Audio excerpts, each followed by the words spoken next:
শেখ হাসিনা তার নেতাকর্মীদের সাথে মিটিং করে কি কি নির্দেশনা দিচ্ছেন, যদিও অধিকাংশই দেশের বাইরে, তারপরেও নির্দেশনাগুলো এরকম যে সরকারকে উৎখাত করতে হবে, দেশের পরিস্থিতি খারাপ করতে হবে। আপনাদেরকে ধন্যবাদ প্রায় মধ্যরাতে এখানে আসার জন্য।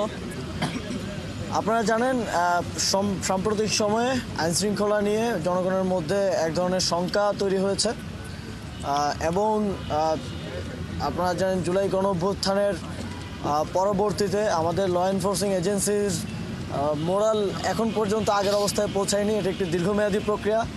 আমরা এই তাদের ল এনফোর্সিং এজেন্সিকে ঠিক করার জন্য নতুন নিয়োগ থেকে শুরু করে ট্রেনিং এবং এই বিষয়গুলোর প্রক্রিয়ার মধ্যে আছে। আশা করি এর ফলাফল পাওয়া যাবে। তবে এই সাম্প্রতিক সময়ের যেই পরিস্থিতি নিয়ে গত পরশুই আমাদের কোর কমিটি মিটিং ছিল, সেখানে ঢাকার সকল দায়িত্বশীলদেরকে নিয়ে সেনাবাহিনী, পুলিশ সহ আরও যারা আছে সবাইকে নিয়ে আলোচনা হয়েছে এবং সেখানে এই যে টহলের পরিমাণ বাড়ানো, অলিতে গলিতে টহল থেকে শুরু করে অনেকগুলো গুরুত্বপূর্ণ সিদ্ধান্ত হয়েছে এবং সেগুলোর বাস্তবায়ন পরিদর্শন করতেই মূলত আমি গত 1 ঘন্টা ধরে ঢাকায় ঘুরে দেখলাম এবং প্রত্যেকটা মোড়ে মোড়ে পুলিশের টহল গাড়ি আছে, পুলিশের উপস্থিতি আছে, অন্যান্য ল এনফোর্সিং এজেন্সিদের উপস্থিতি আছে। আশা করি যেই পরিস্থিতি তৈরি হয়েছিল, জনমনে যে আতঙ্ক তৈরি হয়েছিল, সেটা খুব দ্রুতই সেটা থেকে উত্তরণ করা সম্ভব হবে এবং অভিযান চলছে যেই জায়গাগুলোতে বেশি ছিনতাইয়ের মতো ঘটনা ঘটে কিংবা যারা ঘটায় চিহ্নিত যারা আছে তাদেরকে আটক করার মাধ্যমে পরিস্থিতি নিয়ন্ত্রণে আনার চেষ্টা চলছে। আশা করি খুব দ্রুত সময়ের মধ্যে এটা নিয়ন্ত্রণে চলে আসবে। আপনারা যদি একটা জিনিস দেখেন যে অগাস্ট সেপ্টেম্বরে বড় ধরনের অপরাধ অর্থাৎ হত্যা থেকে শুরু করে বড় ধরনের যে অপরাধগুলো ছিল সেটার পরিমাণ কিন্তু সিগনিফিকেন্টলি রিডিউস হয়েছে। ডাকাতি, হত্যা সিগনিফিকেন্টলি রিডিউস হয়েছে। তবে ছোট ধরনের অপরাধ যেমন ছিনতাইয়ের মতো ঘটনাগুলো ইদানিং একটু বাড়ছে। আমরা এটাকেও সরকার অ্যাড্রেস করছে, এটাকেও আমাদের ল এনফোর্সিং এজেন্সিস অ্যাড্রেস করছে। আশা করি খুব দ্রুতই সুফল পাওয়া যাবে এবং এই ধরনের ঘটনা যথাসম্ভব কমে আসবে। আপনি কোনো সোসাইটি কিংবা কোনো দেশ পাবেন না যেখানে অপরাধ হয় না। অপরাধ থাকবে, তবে সেটাকে যথাসম্ভব নিয়ন্ত্রণের মধ্যে রাখা, সেটা যেন জনমনে আতঙ্ক তৈরি না করে, প্যানিক সৃষ্টি না করে, সেটা দেখাটা সরকারের দায়িত্ব।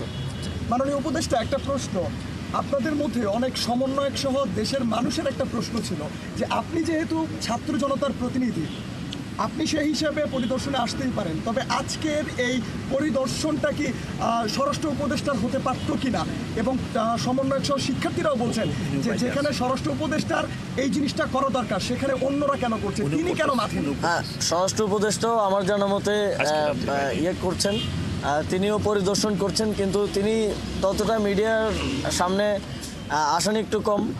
তবে তিনি পরিদর্শন করছেন আমার জানা মতে। তিনি এবং তার টিম প্রতি রাতেই বের হচ্ছেন, দেখছেন যে টহল ঠিকমতো হচ্ছে কিনা।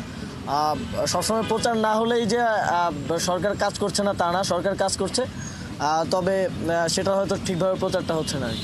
ঘটনা ভাইরাল হলেই আপনি কি মনে করেন যে এখন যে ধরনের অপরাধগুলো হচ্ছে, বিগত সময় তো এত অপরাধ হয়নি, তাহলে এই অপরাধের পিছনে কি আসলে অন্য কোনো উদ্দেশ্য আছে নাকি এটা ন্যাচারাল কোনো ব্যাপার?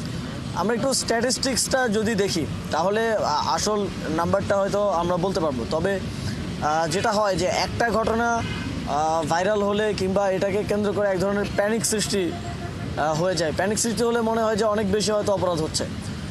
তবে আমাদের সবসময় স্ট্যাটিস্টিক্সের উপর নির্ভর করা উচিত। আপনারা সাংবাদিকতা করেন, আপনাদের কাছেও আছে, আমাদের ল এনফোর্সিং এজেন্সিদের কাছেও আছে অভিযোগ কী পরিমাণ পড়তেছে, কী ধরনের অপরাধ হচ্ছে, এটার গ্রাফটা কেমন, এগুলো দেখলে আসলে প্রকৃত চিত্রটা পাওয়া যায়।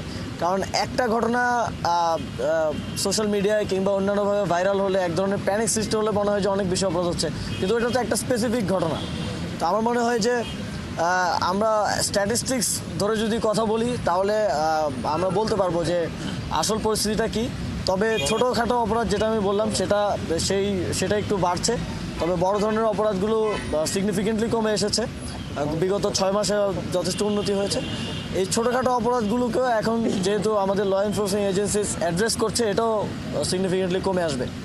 মাননীয় উপদেষ্টা, আপনার 2 দিন আগে একটি সংস্থার মহাপরিচালক রাতে একটি চেকপোস্ট ভিজিটের সময় তিনি বলেছেন যে বাংলাদেশের চাঁদাবাজি কমে এসেছে বলেই চুরি, ছিনতাইয়ের মতো, ডাকাতির মতো ঘটনা ঘটছে।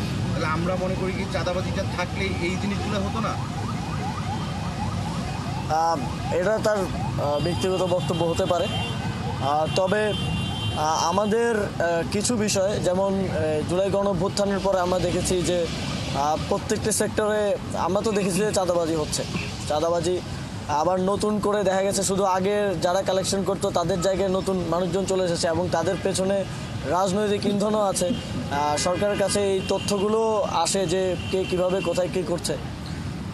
তবে আমাদের আহ্বান থাকবে রাজনৈতিক কিংবা সামাজিক যারাই আছে নেতৃবৃন্দ, চাঁদাবাজিকে কোনোভাবে যেন প্রশ্রয় না দেওয়া হয়, কারণ এটাও একটা একটা আইনশৃঙ্খলা পরিস্থিতির মতো বিষয়। অনেক জায়গায় আমরা দেখি যে কেউ কেউ অস্ত্র হাতে, অনেক রাজনৈতিক দলের নেতাকর্মী অস্ত্র হাতে ঘোষণা দিয়ে চাঁদাবাজি করছে। এগুলো অ্যানার্কি তৈরি করে এবং এটা বাকিদেরকেও ইন্সপায়ার করে এই ধরনের কাজ করার জন্য। তো আমরা যদি রাজনৈতিক জায়গা থেকে এই জিনিসগুলো ঘটে, সেক্ষেত্রে সরকারের জন্য আসলে আইনশৃঙ্খলা পরিস্থিতি কন্ট্রোল করা টাফ। মাননীয় উপদেষ্টা, কোনো ঘটনা ঘটলেই দেখা যাচ্ছে মানে ভাইরাল হলেই সবার ঘুম ভাঙছে, এই প্রবণতাটা কেন? না এটা স্যার এটা দেখেন, একটা ঘটনা যখন হয় না, যেরকম মনস্বির ঘটনা হওয়ার কারণে এটা সমাজে একটা পেনিক, একটা নিরাপত্তাহীনতার সৃষ্টি করতেছে। যে এইসব একটা ঘটনা ভাইরাল হওয়ার কারণে এই নিরাপত্তাহীনতা থেকে, ফিয়ার অফ ক্রাইম, নিরাপত্তাহীনতা, এটা থেকে আমরা বের হয়ে আর মানুষকে বের করে আনার জন্যই আমরা তখন আরও বেশি অ্যাক্টিভ হচ্ছি।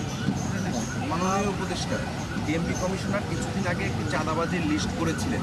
সেই চাঁদাবাজির লিস্ট ধরে কি এই যে যারা চাঁদাবাজি করছে তাদের কোনো পদক্ষেপ নেওয়া হয়েছে কিনা এখন পর্যন্ত? যেহেতু এই যে ইনসিডেন্টগুলো ঘটছে প্রায় সময় আমরা দেখছি, সেগুলোর সঙ্গে তাদের কোনো যোগসাজশ আছে কিনা। আরেকটি বিষয় হচ্ছে শীর্ষ সন্ত্রাসীদেরকে জামিনে মুক্ত করা হয়েছে, তারা এখন বিভিন্ন জায়গায় ঘুরে বেড়াচ্ছে। তাদের মনিটরিংয়ে কোনো ধরনের পদক্ষেপ আপনাদের আইন শৃঙ্খলা সবাই নেওয়া হয়েছে কিনা, সেই বিষয়গুলো এটার সঙ্গে এক ধরনের যোগসাজশ থাকতে পারে কিনা? দেখুন, জামিনের বিষয়টা তো আদালতের বিষয়। না, তারা এখন কিন্তু এই সমাজেই ঘুরে বেড়াচ্ছে জামিনে মুক্ত পেয়ে। তারা তাদের পদক্ষেপগুলো কিন্তু কার্যক্রম চলমান আছে। তাদের সঙ্গে এই যে যারা চুরি ছিনতাইয়ের সঙ্গে জড়িত, তাদের কোনো যোগসাজশ আসছে কিনা? অবশ্যই আছে। আর তারা তো এখন তাদের মনিটরিং এ না, ওনারা তো বের হয়ে আসে, ওনাদের গ্রুপগুলো আবার সংগঠিত করে অ্যাক্টিভ হয়েছে, অবশ্যই যোগসাজশ আছে। এদের সঙ্গে যারা চাঁদাবাজি করছে, ছিনতাই করছে, তাদের সঙ্গে সম্পৃক্ত আমরা অনেক চাঁদাবাজি ধরছি। আমার পিছনে ওসি তেজগা দাঁড়াচ্ছে, উনি 78 আপনার পরিসংখ্যান থানায় জেনেন, নিকটেই থানা, 78 চাঁদাবাজকে ধরে কোর্টে পাঠাইছে। আপনার পরিসংখ্যান এখানে হচ্ছে যারা আগে এ ধরনের কাজের সাথে সম্পৃক্ত ছিল তাদের তো নিজস্ব লোক আছে, তারা আবার বের হয়ে হয়তো সংগঠিত করার চেষ্টা করছে। তবে আমরা তাদেরকেও মনিটরিং করে তাদেরকেও যথাযথভাবে প্রয়োজনে আবার গ্রেফতার করার ব্যবস্থা করবে আইনশৃঙ্খলা বাহিনী। এর পাশাপাশি এক ধরনের রাজনৈতিক প্রচেষ্টাও আছে দেশের পরিস্থিতি খারাপ করার জন্য। আমরা মাঝে মধ্যেই আওয়ামী লীগের বিভিন্ন টেলিগ্রাম গ্রুপের কিংবা বিভিন্ন মিটিংয়ের স্ক্রিনশট আপনারা দেখবেন। বিভিন্ন মিটিংয়ের রেজুলেশন আমরা পাই যে শেখ হাসিনা তার নেতাকর্মীদের সাথে মিটিং করে কী কী নির্দেশনা দিচ্ছেন। যদিও অধিকাংশই দেশের বাইরে, তারপরেও নির্দেশনাগুলো এরকম যে সরকারকে উৎখাত করতে হবে, দেশের পরিস্থিতি খারাপ করতে হবে, মানুষকে বোঝাতে হবে যে শেখ হাসিনাই ভালো ছিল। তো এই রকম কাজগুলো যখন ওই দিক থেকে চেষ্টা করা হয়, তখন তো স্বাভাবিকভাবেই তারা কিছুটা অ্যাক্টিভেট হওয়ার চেষ্টা করে।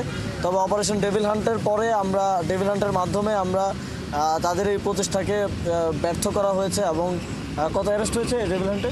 1600-র উপরে, ঢাকায় 1600, এই ডিএমপির মধ্যে 1600 প্লাস অ্যারেস্ট হয়েছে। তো আমরা এটাও স্পষ্টভাবে বলে দিতে চাই, দেশের পরিস্থিতিকে বিঘ্নিত করার জন্য, দেশের এইরকম একটা ক্রান্তি লগ্নে, এরকম একটা ট্রানজিশন পিরিয়ডে জনগণের নিরাপত্তা বিঘ্নিত করার জন্য যদি কেউ চেষ্টা করে, সেটা রাজনৈতিক হোক কিংবা নিতান্তই চাঁদাবাজি ছিনতাইয়ের মতো ঘটনা হোক, সেটা কোনোভাবেই বরদাস্ত করা হবে না। সেক্ষেত্রে আইনশৃঙ্খলা বাহিনী কঠোর থেকে কঠোরতম অবস্থান নেবে। ধন্যবাদ সবাইকে, আপনারা অনেক কষ্ট করে এসেছেন, ধন্যবাদ।